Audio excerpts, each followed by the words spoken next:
পর্যন্ত আমাদের সেটা বুঝে আসতেছে না। তো যাই হোক, আমার তেলাওয়াতকৃত আয়াতের মধ্যে আপনাদের কাছে কিছু শোনানোর আশা করছি। আল্লাহ পাক যদি তৌফিক দান করে তো আমরা শুনবো। তার মাঝে আমরা সবাই একটু করজোর করে ওই সুবহানাহু ওয়া তাআলা 1 থেকে 1.5 মিনিট সবাই, কেউ এখানে হাজির আছে, কচি কাঁচা ছেলে আছে, পিছনে পর্দার আড়ালে মা বোনরা আছে, তারপরে হাজী সাহেবের একটা লাঠি নাকি উনি ওই অসুস্থ। আমরা একটু 1 থেকে 1.5 মিনিট একটু আল্লাহ পাকের কাছে একটু দরখাস্তটা জানাই দিই। সবাই একটু হাত তুলি। আল্লাহুম্মা আমিন। ও রব্বানা যালামনা ওয়া ইল্লাম তাগফির লানা ওয়া তারহামনা লানাকুনান্না মিনাল খাসিরিন। আমিন। রব্বুল আলামিন, তাকাইয়া দেখো পৃথিবী সব দরজা জানালা যদি এই মুহূর্তে বন্ধ হয়ে যায়, তোমার তো জান্নাতের দরজা খোলা আছে। আমিন। মাবুদ, কতগুলো হাজি নিয়ে, কতগুলো চুল পাকা দাড়ি পাকা, তুমি তো বলেছো যার চুল পেকে গেছে সে যদি আমার কাছে হাত তুলে কিছু চায় আমি আল্লাহ ফেরত দিতে লজ্জা বোধ করি। কচি কাঁচা ছেলে হাত তুলে দিয়েছে, সবচেয়ে তুমি বেশি পছন্দ করো তোমার নারী। আল্লাহ মা জাতিকে তুমি বেশি দাম দিয়েছো।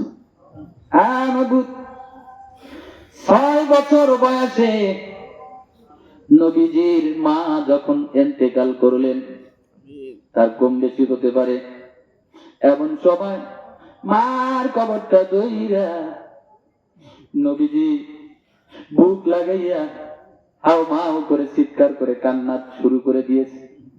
আপনি ডাক দিলেন, হাবিব মাথা উঠা। আপনি যদি এভাবে কান্না করে আপনার উম্মত কিছুই পাবে না। নবীজি উম্মতের মায়া, মায়ের কান্না থামায়া উঠে পড়লেন।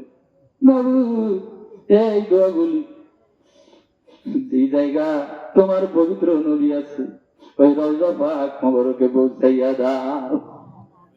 আল্লাহ ওখান থেকে শুরু করে যত সাহাবী সাহাবাতার কারীম রসুলের প্যারা ছিলেন, মাই মুস্তাহিদিন সুহাদা সলিম, যত হক তরিকত বান্দা বান্দি একটা ইমান নিয়ে অন্ধকার কবরের বাড়িতে 3খানা 5খানা কাপড় নিয়ে এই হাজি বাড়ি থেকে শুরু করে আমার সাথে যারা হাত তুলেছে, কার যেন মা নাই, কার যেন আব্বা না, আজকে অন্ধকার কবরের বাড়িতে এই শীতের দিনে কেমন লাগে গো আল্লাহ। ওই চুল পাকা হাত পাকা দাড়িগুলো পাকা মানুষগুলি আব্বা মার জন্য কি যেন অন্তর থেকে বলে। আল্লাহ দয়া করে আজকে থেকে শুরু করে কিয়ামত পর্যন্ত ওই কবরের আযাবকে মাফ করে দাও। আল্লাহ আমার পিছনে মা তুলেছে হাত, কত বোনেরা হাত তুলেছে জানি না। আল্লাহ একটা হাতকেও তুমি জাহান্নামের আগুনে স্পর্শ কইরো না। আমার সাথে যারা হাত তুলেছে তুমি তো বলেছো যারা কেটে খায়, যারা সব হালাল রুজি করে খায়, সেই হাতগুলো যদি আমার কাছে তোলে ওই হাতের দ্বারাই আমি বহু বান্দার কে আমি কবুল করি। আল্লাহ তোমার জন্য তো মন্ত্রণালয়ের চাকরিকেও আমি ছেড়ে দিয়েছি। আল্লাহ কত চাকরি না ছেড়ে দিলাম, লাস্টে খেটে খাওয়া একটা কর্ম বেছে নিয়ে দিন প্রচারের জন্য আল্লাহ নেমে পড়েছি। আল্লাহ সেই কর্মঠ হাত তুলে তোমার সেই দরবারে তুলে দিয়ে দরখাস্ত জানাই, আমার সাথে যারা হাত তুলেছে একজন মানুষকেও তুমি জাহান্নামের একটু আঁচও লাগাও না। ওয়া সাল্লাল্লাহু তাআলা আলা খায়রি খালকিহি মুহাম্মাদিন ওয়া আলা আলিহি ওয়া সাহবিহি আজমাইন। শেষ মোনাজাত করি, আল্লাহ ওই যে হাজী সাহেবের যে লাঠি শিফায়ে কামিলা দান করে দাও, আসমানের বেলা আসমানে উঠাইলাও, জমিনের বেলা জমিনে নিক্ষেপ করে দাও। মরণের সময় আমাদের যাদের যাদের আমরা এখানে হাত তুলেছি আল্লাহ পর্দার আলে মা বোনেরা আছে, প্রত্যেকের মালাকুল মউত যখন এসে যাবে চেহারা দেখেই যেন সালাম দিয়ে পড়তে পারি লা ইলাহা ইল্লাল্লাহু মুহাম্মাদুর রাসূলুল্লাহ।